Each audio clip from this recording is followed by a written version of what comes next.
Vai Dievs darbojas manā dzīvē, kā ir darbojies un darbojas joprojām, par to liecina kaut vai tas, ka es tagad par to domāju. Un patiesībā esmu domājusi jau gadiem. Kā ir darbojies manī? Pirmais, ko es pamanīju, drīz pēc mana alfas kursa un kāda laika draudzē, bija tas, ka Dievs mani redz. Tā bija mana pirmā atskārsme pēc atgriešanās. Kopš nav manu vecāku, esmu pārliecināta, ka mani pašu, tāpat kā arī daudzus citus, līdzcilvēki redz vienpusīgi. Manu ārējo tēlu, kādas manas sociālās lomas, dažas manas īpašības, bet vai tā biju es, un vai es pati pazīstu savu īsto es? Jāsaka, ka atskārsme, ka mani redz, bija gan iepriecinoša, gan biedējoša, jo šajā Dieva skatiena gaismā pakāpeniski arī es sāku sevi redzēt, un tas, ko ieraudzīju, nobiedēja.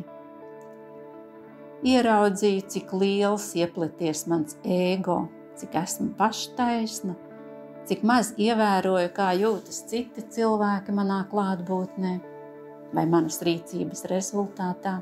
Nekad neesmu ar nodomu kādam pāri darījusi, bet pēkšņi pamanīju, ka mana pārliecība, ka daru labi un pareizi, nereti bija nekas cits, kā izdabāšana manai pašmīlībai.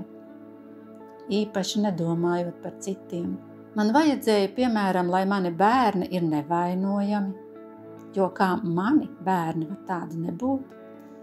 Studentiem vajadzēja būt perfektiem, jo kā gan citādi manā kursā. Gribēju taču kā labāk, bet ievainoju daudzus. To pat neievēroju. Centrā biju nolikusi sevi. Nu jau teju 20 gadus ik pa laikam kādi notikumi viņa gaismā rāda, ka mana attieksme un tāpēc mana rīcība ir kādus sāpinājusi vai kavējusi notikt labām lietām. Ir ļoti skumji to atzīt, bet visvairāk esmu darījusi pāri tiem, kurus visvairāk mīlu.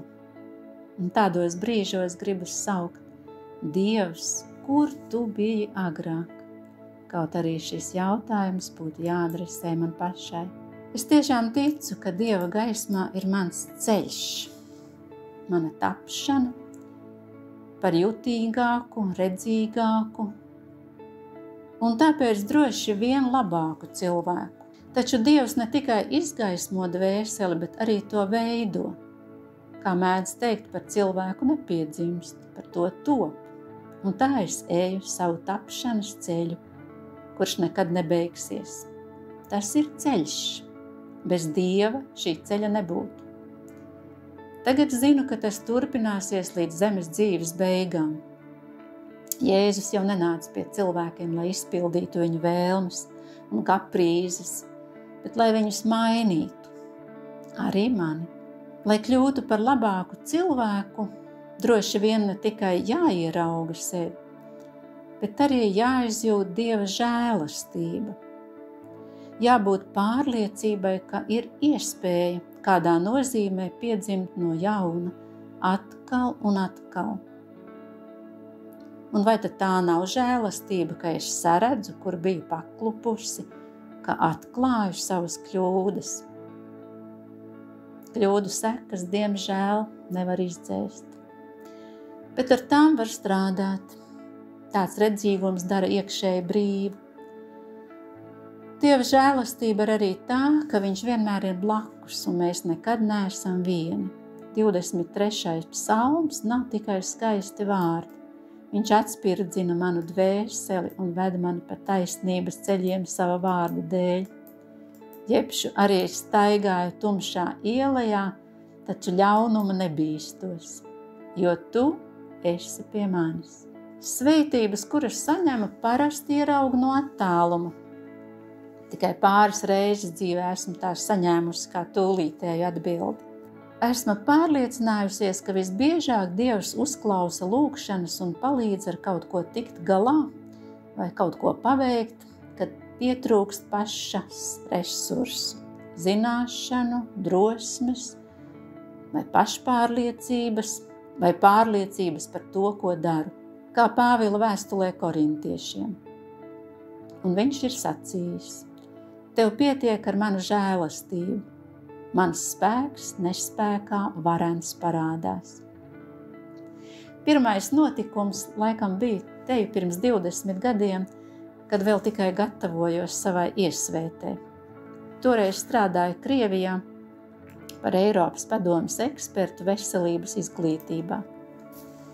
Reiz bez iepriekšēja plāna vai brīdinājuma, tā pēkšņi nācās uzstāties vairāku 10 Krievijas skolu direktoru priekšā, lai pamatotu veselības izglītības nozīmi bērnu dzīvē un arī nodemonstrētu stundās izmantojamās metodes.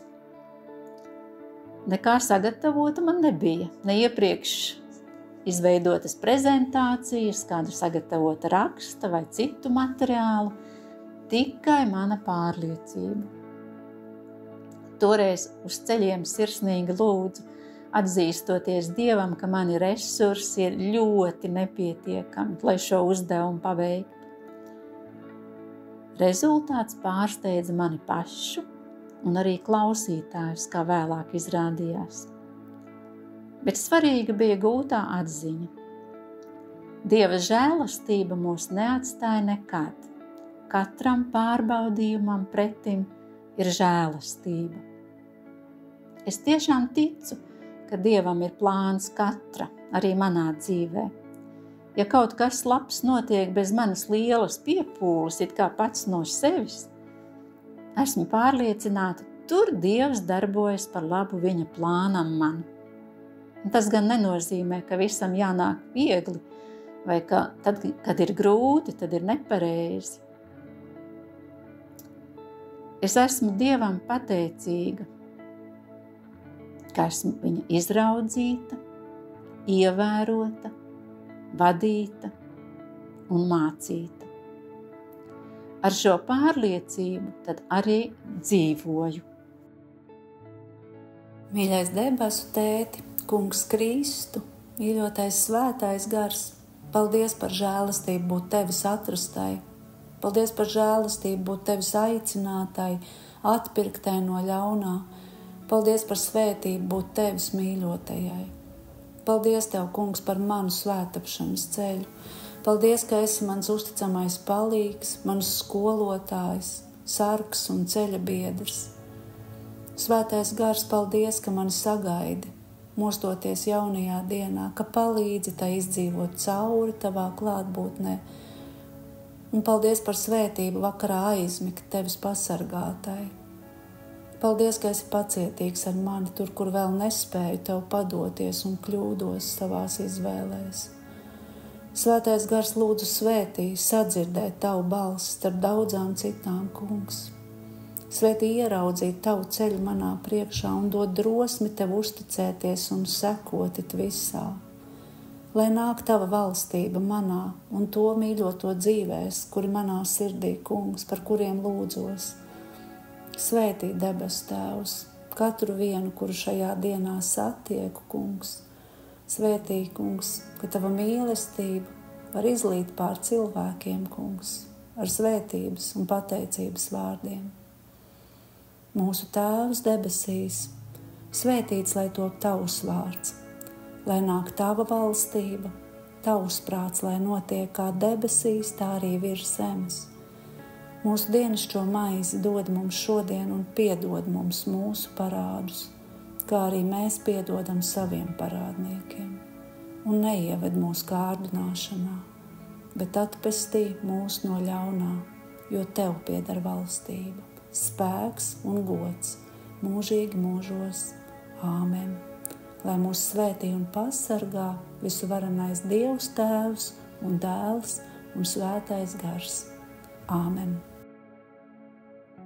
Aicinu piedalīties audio liecību projektā Mīlestības ceļš liecībās arī tevi. Ieraksti balss ziņā savu stāstu, kā Dievs sevi ir tev atklājis, ko viņš ir darījis un kā Jēzus ir tev palīdzējis, uzmundrinot, samīļojot, dziedinot, stiprinot. Esi daļa no dzīvā evaņģēlija pasaulē un ieraksti savu audio liecību telefonā, izmantojot balss ieraksta aplikāciju un nosūti to uz e-pastu liecības@gertrude.lv.